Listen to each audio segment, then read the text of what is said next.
एक बार की बात है। एक गांव में एक मूर्तिकार रहता था जो बहुत ही खूबसूरत मूर्तियां बनाया करता था। वह मूर्तियां बेचकर अच्छे खासे पैसे कमाता और इसी से अपना घर चलाया करता था। उस मूर्तिकार का 15-16 साल का एक लड़का भी था और वह भी अपने पिता के साथ मिलकर बचपन से ही मूर्तियां बनाया करता था। और यहाँ तक कि वह 15-16 साल का लड़का भी बहुत ही खूबसूरत मूर्तियां बनाता था। उसके पिता उसकी मूर्तियां देखकर बहुत खुश होते थे, लेकिन हमेशा उसकी बनाई गई मूर्ति में कोई न कोई कमी निकाल ही लेते थे। लेकिन उस मूर्तिकार का बेटा कभी भी अपने पिता की बातों से निराश नहीं होता था, बल्कि वह अपने कामों को जारी रखता और अपने पिता की बात को मानते हुए अगली बार वह उस गलती पर अच्छे से ध्यान देता। अब धीरे धीरे उस बच्चे की मूर्तियाँ उसके पिता की मूर्तियाँ से भी ज्यादा अच्छे बनने लगी थी। फिर कुछ समय गुजरने के बाद लोगों ने उसकी बनाई मूर्तियों को ज्यादा दाम में खरीदना शुरू कर दिया और उसके पिता की मूर्तियों को लोग पहले की दाम में ही खरीदते थे। अब समय गुजरने के बाद वह लड़का बड़ा हो गया और अब वह अपने पिता से भी ज्यादा कमाने लगा, लेकिन अभी भी उसके पिता उसकी बनाई हुई मूर्तियों में कुछ न कुछ गलती निकाल ही लेते हैं। लेकिन अब उसके बेटे को यह बात अच्छी नहीं लगने लगी थी।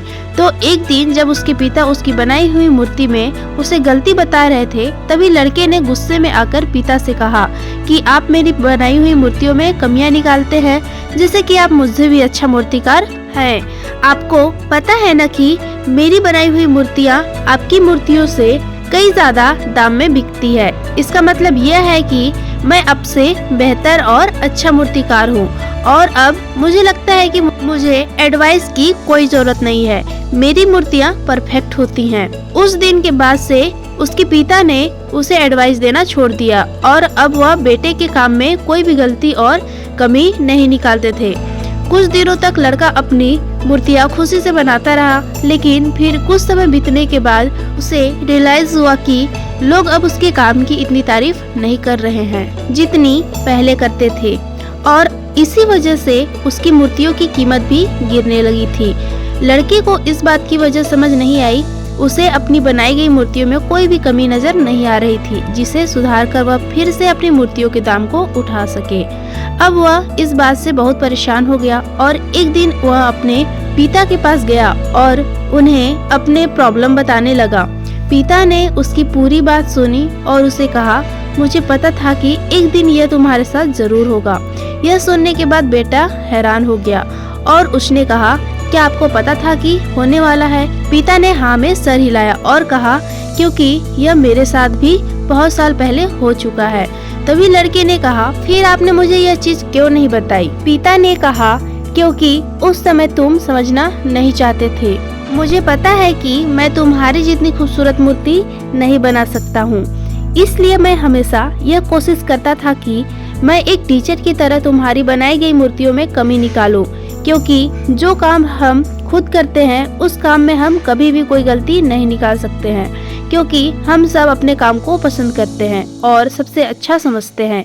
लेकिन दूसरा इंसान उन गलतियों को देख सकता है जो हम अपने हाथों से किए गए काम में नहीं देख सकते। जब मैं तुम्हारी बनाई गई मूर्तियों में गलतियाँ निकालता था, तब तुम अपने काम से सेटिस्फाई नहीं होते थे और तब तुम अपने काम को और भी अच्छे से इम्प्रूव करने की कोशिश करते थे, और इसलिए तुम्हारे काम में हर दिन इम्प्रूवमेंट हो रही थी और तुम्हारी मूर्तियों की प्राइस भी बढ़ रही थी। और जब तुम अपने काम से सेटिस्फाई होने लगे और यह सोचने लगे कि तुमने जो मूर्तियाँ बनाई हैं वह बिल्कुल परफेक्ट है और उसमें कोई भी गलती नहीं है, तभी तुम्हारी ग्रोथ भी रुक सी गई। लोग हमेशा तुमसे अच्छी मूर्तियों की एक्सपेक्टेशन रखते थे और जब तुम उनके एक्सपेक्टेशन पर खरे नहीं उतरे, तब से उन्होंने तुम्हारी मूर्तियों में इंटरेस्ट लेना छोड़ दिए और इसी वजह से तुम्हारी मूर्तियों के दाम कम होने लगे और आज तुम इस सिचुएशन में पहुंच चुके हो। बेटे ने अपने पिता की बात को अच्छे से सुना और थोड़ी देर के लिए शांत हो गया। फिर उसने कहा, पिताजी अब मुझे क्या करना चाहिए? पिता ने कहा, बेटा डिससेटिस्फाई होना सीखो और यही एक चीज है जो तुम्हें इंस्पायर करेगी और हमेशा अपने काम को बेहतर बनाने के लिए, हमेशा अपने काम में इम्प्रूवमेंट लाने के लिए। अगर हम हमारी लाइफ में देखें तो हमें पता चलेगा कि जब हमें या हमारे काम को कोई क्रिटिसाइज करता है तो हम उसे गलत समझते हैं, लेकिन अगर हम इसे अच्छे से समझें तो हमें पता चलेगा कि जब कोई हमें क्रिटिसाइज करता है तो हमारे लिए गलत नहीं बल्कि वह हमारे लिए अपॉर्चुनिटीज होती है। बस आपको वह चीज़ पॉजिटिव वे में लेना पड़ेगा। जब आपको या आपके काम को कोई क्रिटिसाइज करता है तो उसे एक फीडबैक की तरह समझो और उस गलती को फिक्स करो और अपनी प्रोग्रेस की तरफ बढ़ते रहो। तभी आप अपने काम में इम्प्रूवमेंट के रास्ते पर लगे रहोगे। चाहे दुनिया का कोई भी काम हो, उसका कोई अंत नहीं होता। हम जितना सीखते जाएंगे उतना इम्प्रूव करते जाएंगे और इंसान तभी सीखता है जब उसकी कोई गलतियाँ निकालता है। तो अगर आपको यह कहानी पसंद आया हो या और लोगों के साथ भी पहुंचाना हो तो इस वीडियो को लाइक कीजिए और अपने दोस्तों के साथ शेयर कीजिए। और चैनल पे नए हैं तो चैनल को सब्सक्राइब जरूर करिए। मिलते हैं नेक्स्ट वीडियो में इसी तरह कहानी के साथ। तो सब्र करो, शुक्र करो और ज़िंदगी में आगे बढ़ते रहो।